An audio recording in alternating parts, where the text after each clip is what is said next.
लेकिन एक बात है, इस रास्ते पर चलने वाले को ये सोच करके चलना होगा कि आजमाइश होगी और इम्तिहान होगा।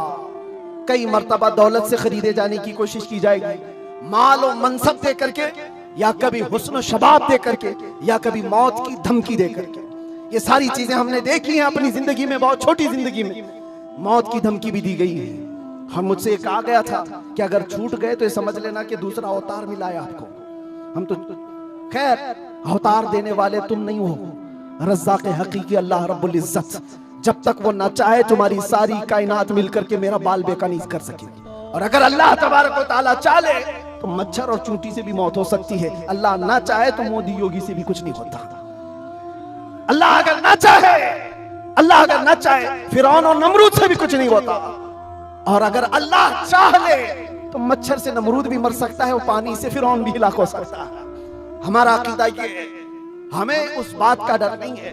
हमारी जिंदगी जब तक लिखी हुई है वो रहेगी, और मौत आनी है तो आनी है। लेकिन इतना याद रखो मेरे अजीजों, क्या ही खूब है बिस्तर पर पांव रगड़ रगड़ करके मरने से बेहतर है कि नामे मुस्तफा बुलंद करके दुनिया से जाए। बुज़दिलों के साथ जाने से बेहतर है आशिकों की जमात में जाए। और आजमाइश तो होगी, इम्तिहान तो होगा। सहाबा के साथ क्या नहीं हुआ? उनके माल, उनकी औलाद, उनके घर बार सब लूट लिए गए थे मक्का में।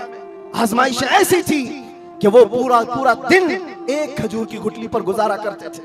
और जंगें ऐसी उन पर मुसल्लत कर दी गई थी कि उनको अमन नाम की कोई चीज ही नहीं मिलती थी। हर घड़ी एक जंग से निकले दूसरी जंग, दूसरी से तीसरी। हुजूर पाक की वफादारी के साथ इम्तिहान तो होगा।